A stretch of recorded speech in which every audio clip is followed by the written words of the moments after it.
in the quiet, picturesque town of Cedar Grove. The gruesome murder of Henry Callahan sent shockwaves through the community.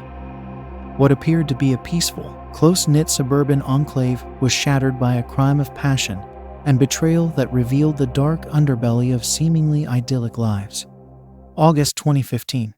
At the heart of this turmoil were the Callahans.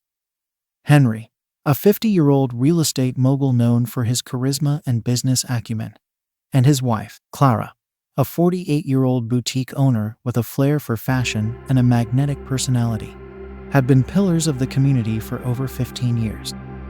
Their marriage was perfect, almost too perfect. This was how the entire community perceived them. They were close friends with their next-door neighbors, the Parkers. Simon, a university professor, and his wife, Emily, a landscape architect. They had recently moved to Cedar Grove with their 21-year-old son, Jerry, to escape the urban chaos and seek a quieter life. Little did these neighbors know that their lives were about to turn around for the worst. In fact, putting it lightly, their lives were about to crumble in such a way that it shook the entire community and even the country. Henry Callahan had always been an ambitious man. He was born to a middle-class family in Detroit and, with sheer willpower and intelligence, clawed his way up through the real estate industry. With a combination of charm and relentless drive, by his early 40s, he had built his real estate empire. His name became synonymous with success, and he was the sort of man that everyone wanted to relate to. Clara, on the other hand, came from a background of affluence. The daughter of a renowned author and a classical pianist, she grew up in an environment that valued culture and refinement. Clara had studied art history in college, dreaming of curating in a museum. However, she decided to put her dreams on hold because her boyfriend at the time wanted them to settle down. Along the lines, he left her for another woman. Heartbroken, she lost all the will to further her dream of working in a museum. Then, she met Henry, and they clicked instantly. They decided to get married. However, 2 years into their marriage, tragedy struck. Clara was overjoyed when she discovered she was expecting a child, and the family was ecstatic. Henry took more time away from work to care for her, and their family was the very definition of happiness. Sadly, things changed when, tragically, their child, born prematurely, did not survive. Clara's subsequent efforts to conceive had been unsuccessful. Let's go back a bit to how they met.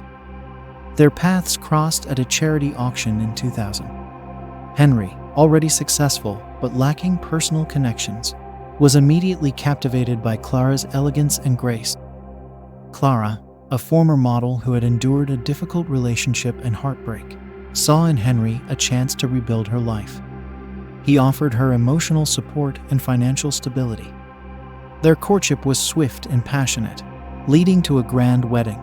The ceremony was lavish, held in a historic mansion with silk drapes, crystal chandeliers, and a garden filled with thousands of roses. Clara wore a stunning gown that reflected her radiant personality, making the day unforgettable for all who attended. Clara looked stunning in her designer gown, while Henry appeared as a distinguished businessman. The early years of their marriage were blissful. Henry's career soared, earning him wealth and accolades.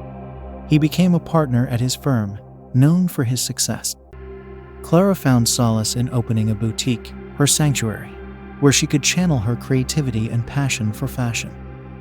The boutique thrived, becoming popular among the town's elite and giving Clara a sense of purpose. However, as the years passed, their perfect life began to dull. Henry's work demanded more time, with late nights at the office and frequent business trips. The once inseparable couple drifted apart. Clara, feeling increasingly isolated, poured herself into her boutique. She expanded her business, hosted events, and sought to fill the void with her work. The loss of their child was a turning point, a silent wound that neither spoke of but both felt deeply. The nursery they had prepared remained empty, a constant reminder of their grief. The inability to conceive again added to the strain.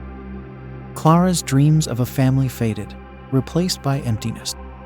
She attended fertility treatments alone, enduring the emotional and physical toll in silence. Henry, though supportive, buried himself in work, unable to confront the shared pain. Their home, once filled with laughter and warmth, grew cold and silent. Clara would sit in the nursery for hours, surrounded by the unfulfilled promise of motherhood. Henry, when he was home, retreated into his study, drowning himself in work to escape the unbearable reality. Their conversations became brief, lacking intimacy. Clara's boutique sadly became a refuge from the emptiness of her home. She spent long hours there, finding temporary solace in the activity and creative projects. Yet every evening, she returned to a house that felt increasingly like a stranger's home. The distance between them was palpable, a chasm neither knew how to bridge. Their shared grief and unspoken fears festered, creating tension in their lives. By the summer of 2015, the Callahans' marriage had become a shadow of what it used to be. To outsiders, they were still the golden couple. Henry was on the verge of closing a monumental deal that would solidify his status in the industry, while Clara's boutique was flourishing, her designs gaining a loyal following. But behind closed doors, they were simply roommates, more like strangers. Conversations were sparse, focusing on schedules and social events. Physical intimacy had become rare, each touch a reminder of their unspoken grief and unmet expectations. Both Henry and Clara found it easier to maintain the illusion of happiness than to confront the chasm that had grown between them. Unbeknownst to them, this fragile balance was about to be disrupted in a way that would affect not just their lives, but the entire community of Cedar Grove. The Parkers had moved into the house next door to the Callahans in early 2011, seeking a fresh start. Simon, a distinguished literature professor, had taken a position at a nearby university, drawn by the promise of a quieter life away from the bustling city. Emily, a successful landscape architect, embraced the move as an opportunity to bring her creative vision to new projects. Their son, Jerry, a college junior studying environmental science, was spending the summer at home, working on a local conservation project. The Parkers quickly became known for their warmth and intelligence, fitting seamlessly into the chill vibe of Cedar Grove. Simon's engaging lectures at the university earned him respect, while Emily's stunning garden designs became the talk of the neighborhood. Emily, though initially reluctant about the move, found herself enjoying the tranquility and natural beauty of their new home. It was during a neighborhood block party in late June that Jerry Parker first saw Clara Callahan in a new light. The Callahans were hosting the event, and Henry was, as usual, the center of attention, discussing his latest business ventures. Clara, feeling out of place among the crowd, retreated to the patio to get some fresh air. Jerry, seeking a break from socializing, happened to wander outside at the same moment. Their eyes met, and Jerry offered Clara a tentative smile. They struck up a conversation about gardening, a topic Clara had recently taken an interest in to fill her lonely days. Jerry, with his knowledge of environmental science, shared tips and suggestions, and a bond began to form. Over the next few weeks, Clara and Jerry found reasons to spend time together. Clara invited Jerry to help with her garden, and he was glad for the chance to apply his studies practically. As you would or wouldn't expect, their first kiss happened one rainy afternoon in early July. Jerry had come over to discuss a new garden layout, and as they worked, a sudden downpour forced them to seek shelter in the Callahan sunroom. As they stood by the window, watching the rain, an unspoken tension filled the air. Clara, feeling a connection she hadn't felt in years, leaned in and kissed Jerry. For Jerry, the kiss was a revelation, a mix of excitement and fear.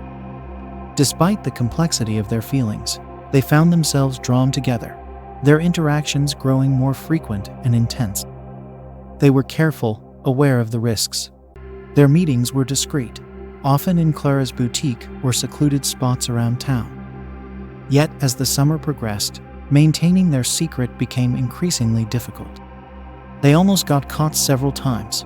Close calls and near discoveries heightened their anxiety, but the intensity of their emotions kept them coming back.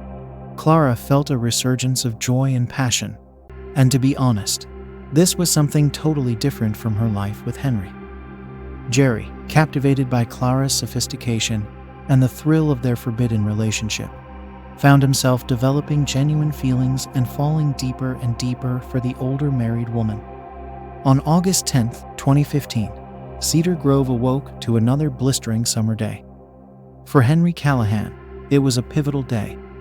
He had a crucial meeting that could secure his largest deal yet. He left early, leaving Clara in bed, lost in her thoughts.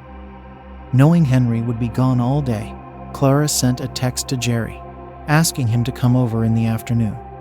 At this point, Jerry was growing increasingly uncomfortable with his feelings for Clara. He loved the woman, but this love just didn't make any sense at all. Jerry then decided that it was about time he ended this, and saw the message as an opportunity to confront his feelings. He replied, agreeing to meet.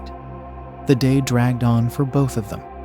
Clara went through the motions at her boutique, distracted and anxious, while Jerry, working on his conservation project, found it hard to focus. At 1:30 p.m., Jerry made his way to the Callahan house, his heart pounding. Clara welcomed him with a nervous smile, leading him to the sunroom where they had first kissed. Jerry began to speak, but Clara, misinterpreting his hesitation, silenced him with a kiss. Despite their misgivings, they gave in to the moment, their need for each other overwhelming their doubts. Meanwhile, across town, Henry Callahan was in his office, his frustration mounting. The numbers for his deal weren't aligning, and he knew he faced a long night of revisions and negotiations. Henry made a snap decision. He would go home, regroup, and collect his thoughts before returning to the office later to finish up before dinner. At 2:15 p.m., his car pulled into the driveway of their lakeside house in Crestwood. He noticed Jerry Parker's rusty truck parked a little way down the street, but thought nothing of it, probably helping Clara with some errands.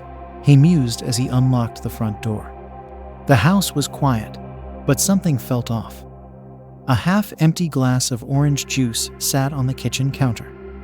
This was very weird because Clara didn't even like orange juice. Then he heard a muffled sound coming from upstairs. Frowning, he climbed the stairs, the noise growing louder as he approached the master bedroom. What he saw when he opened the door would be forever seared into his memory. His wife, the woman he had loved for 15 years, was in their bed with Jerry Parker, the 21-year-old neighbor's son, whom he never thought was close to her. Henry's shock turned to rage. Before he could think, he lunged forward, shouting and asking what the hell they were doing. Jerry, in a panic, scrambled to get off the bed, knocking over the nightstand in the process. Clara screamed, trying to pull the sheets around herself.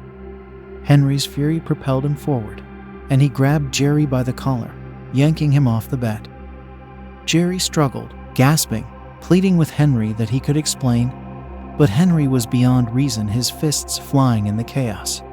In desperation, Jerry's hand found the heavy lamp on the bedside table. Desperation driving him, he swung it wildly. The lamp connected with Henry's head with a sickening thud. Henry staggered, his eyes wide with shock and betrayal, before collapsing to the floor. The room fell into a haunting silence. Clara's scream pierced the quiet as she scrambled to cover herself and process what had just happened. Blood pooled rapidly around Henry's motionless form. Jerry dropped the lamp, his hands trembling, horror and disbelief etched on his face. He looked at Clara, his voice barely a whisper. "What have we done?" Clara, her voice shaking but determined, insisted they hide the evidence. She told Jerry that she couldn't let him go to jail, and when she said this, her eyes were wild with fear. Jerry nodded numbly. They quickly dressed, their minds racing with panic and dread. They wrapped Henry's body in a sheet, struggling under its weight as they carried it down the stairs. The task was grueling, each step filled with dread and regret. They finally managed to heave Henry's body into the bed of Jerry's truck, panting from the exertion. Clara drove Henry's car to a nearby parking lot, leaving it there to make it look like he had gone out. She then returned home, where she and Jerry began the grim task of cleaning up the blood. Every swipe of the cloth felt like a betrayal, the scent of bleach mingling with their guilt. The master bedroom, once a sanctuary, now felt like a crime scene. For 2 days, Clara and Jerry avoided each other, the weight of their secret pressing down on them. Clara answered calls from Henry's office, telling his colleagues that he was away on a business trip. But when Henry failed to show up for a critical meeting, his office sent someone to the house to check on him. The HR manager stood at the door, suspicion clouding his eyes as he asked why she hadn't filed a missing person report. Clara, her heart pounding, tried to stay calm, lying that she thought he was on a business trip to deflect suspicion. She called the police right then and there. The police arrived quickly, their presence adding to the tension. They began investigating and questioning Clara, who struggled to maintain her composure. Meanwhile, Jerry was back at school, consumed by guilt and fear. He had cut off communication with Clara, and they had agreed not to speak until the situation calmed down. Detective Laura Mitchell was assigned to the case, a seasoned investigator with a sharp mind. She immediately sensed something was off. She started with routine questions, but quickly delved deeper. Clara's story was full of holes, and her nervousness was palpable. Mitchell's keen eyes missed nothing, noting every tremor in Clara's voice and every inconsistency in her account. The case was becoming more complex, and the shadows of suspicion grew longer over Cedar Grove. Detective Laura Mitchell began her questioning, keenly observing Clara's every move. She asked Clara about the last time she saw her husband. Clara, trying to sound convincing, claimed he had left for a business trip on Monday morning. When pressed for details about the trip, Clara shook her head, stating that he often didn't mention his destinations as it was part of his job. Mitchell nodded and made notes, requesting access to Henry's phone records and emails. Clara, feeling trapped, agreed. Over the next few days, the investigation intensified. Mitchell's team found nothing in Henry's phone and email records to indicate a business trip. Neighbors mentioned seeing Jerry's truck at the Callahan house the day Henry disappeared, prompting Mitchell to return to Clara. When questioned about Jerry's truck, Clara lied, saying he was helping with some yard work. Mitchell, skeptical, noted the implausibility of yard work in the middle of a hot July afternoon, but let it slide for the moment, shifting her focus to Jerry Parker. Jerry, struggling with the memory of Henry's lifeless body, was approached by Mitchell at his school. When questioned about his presence at the Callahan house, Jerry repeated Clara's lie about yard work, his voice shaking. Mitchell, sensing his fear, didn't believe him. She suggested that coming clean would be better for him, but Jerry maintained his composure and insisted he knew nothing. Mitchell knew she needed more evidence.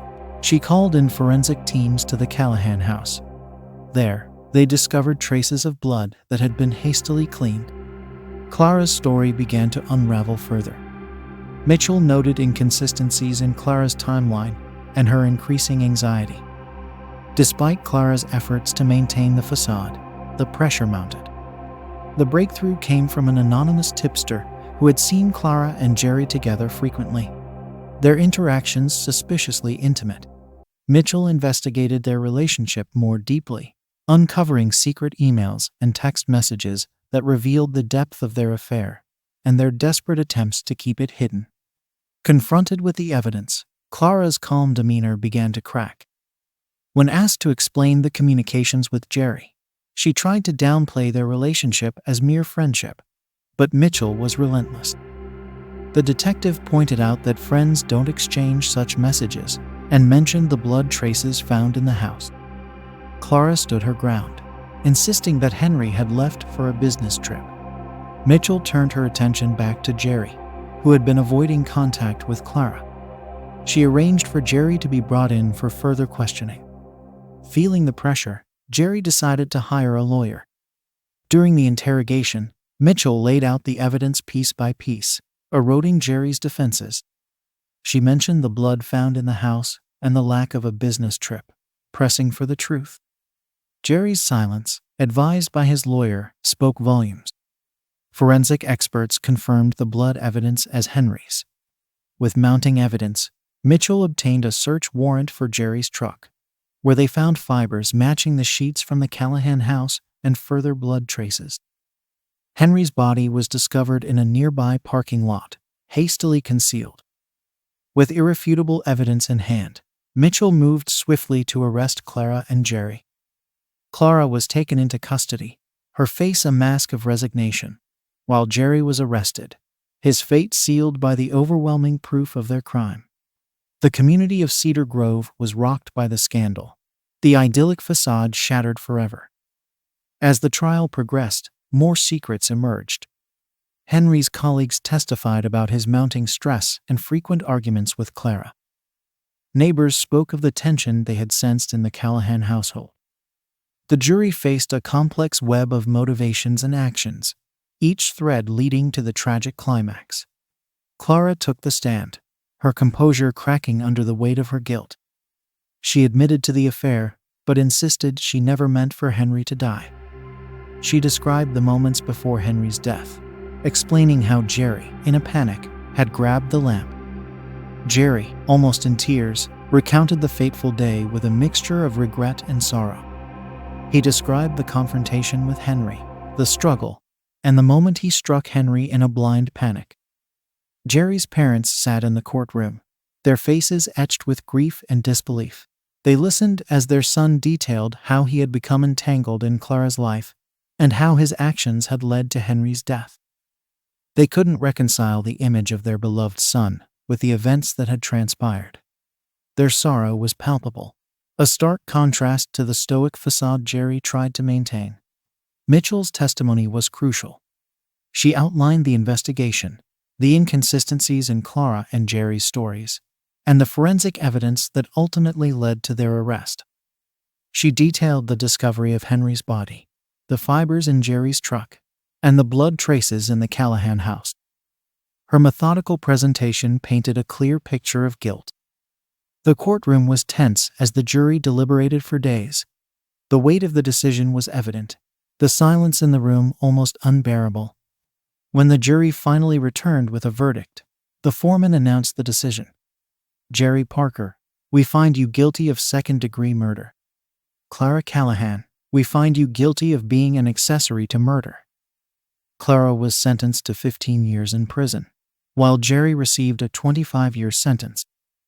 The community of Cedar Grove was left to pick up the pieces, forever changed by the events that had unfolded.